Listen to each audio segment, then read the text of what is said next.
우리는 소설에서 받은 추상적 영감을 손에 잡히는 현실적인 이미지로 만들고자 했습니다. 소설이 그리는 월드 곳곳의 분위기를 최대한 원작에 대한 왜곡 없이 표현하려 했습니다. 지금부터 온전히 드러내기 위해 노력한 소설 속 세계의 독특한 느낌을 전달해 드리려 합니다. 눈물을 마시는 새의 세계를 들여다보다. 눈물을 마시는 새의 세계 속 대륙에 윈드리스 팀에서는 아라샤란 이름을 붙였습니다. 이 세상에는 4가지 종족이 존재합니다.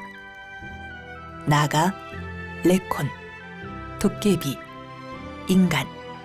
이들은 모두 사람으로 불립니다. 따라서 인간이 나가를 죽일지라도 그건 사람이 사람을 죽이는 행위로 받아들여집니다. 나가는 산동물을 삼키기에 밀림이 필요했고 변온동물이기에 일정 기온 이상의 더위를 원했습니다. 반면에 다른 종족들, 특히 인간은 곡식을 먹기에 경작지가 필요했습니다. 그러나 수렵자와 경작자는 공존할 수 없었습니다. 영원할 것 같던 전설도 최초의 왕의 검도 더 이상 없습니다. 기묘한 불사의 방법을 얻은 나가들은 보란듯이 밀림과 도시를 확장해 나가기 시작했고 인간들의 땅은 차츰 좁아졌습니다. 결국 나가들은 세상의 절반을 차지했고 세상의 절반을 뒤덮은 단 하나의 밀림, 키보렌이 생겼습니다.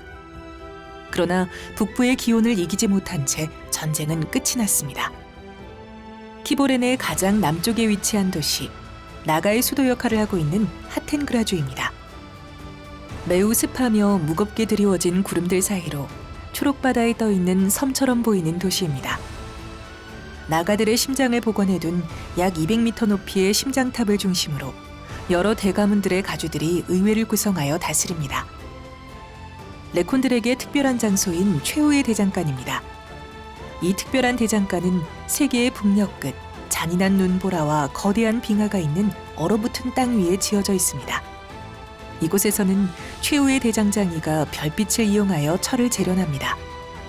그 때문에 레콘들의 무기는 별철 무기라고 불리며 이 철은 오로지 레콘의 무기를 제작하는 데만 사용하는 재료입니다.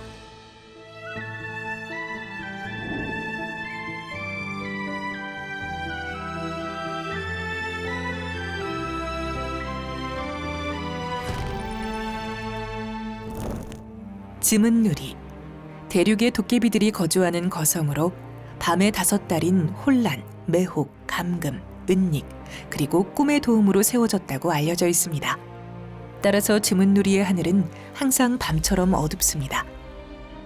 성은 일반적인 물리법칙을 따르지 않습니다.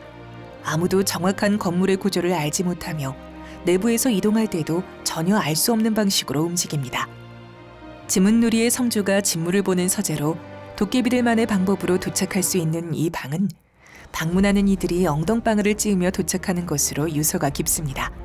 그래서 즈문누리의 역대 성주들은 취향에 따라 서재 가운데 방석을 갖다 놓거나 쇠못을 뿌려두거나 불붙은 초를 놓아두는 등 장난을 즐겨왔습니다. 푼텐 사막과 마지막 주막입니다.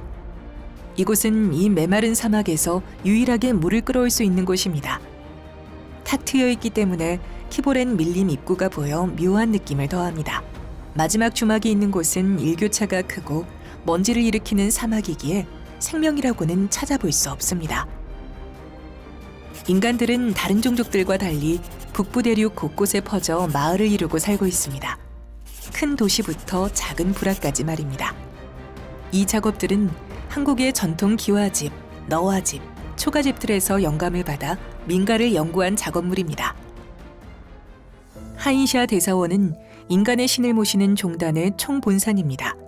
대사원은 깨달음의 뜻이 있는 사람이라면 누구에게나 열려있는 학당 내지는 학교에 가깝지만 사원인 만큼 어디에도 없는 신을 모시는 법당과 제단이 따로 마련되어 있습니다. 독특하게도 대사원에는 아무도 이용하지 않는 큰 다리가 있는데 이는 어디에도 없는 신이 이용하는 통로로 지어진 것입니다. 규리하, 인간의 도시 중 예로부터 지도자가 뚜렷한 대도시로서 규리하 가문이 이곳의 영주입니다. 지러쿼터 산맥 서부에 위치하며 기후대가 고루 분포해 있습니다.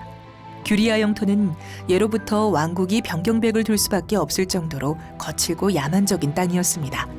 왕이 돌아왔을 때를 대비해 병경백으로서의 책무를 다하겠다는 목적으로 이 땅을 돌보기 시작했습니다. 이 세계에는 눈물이 흐를 사건이 벌어집니다.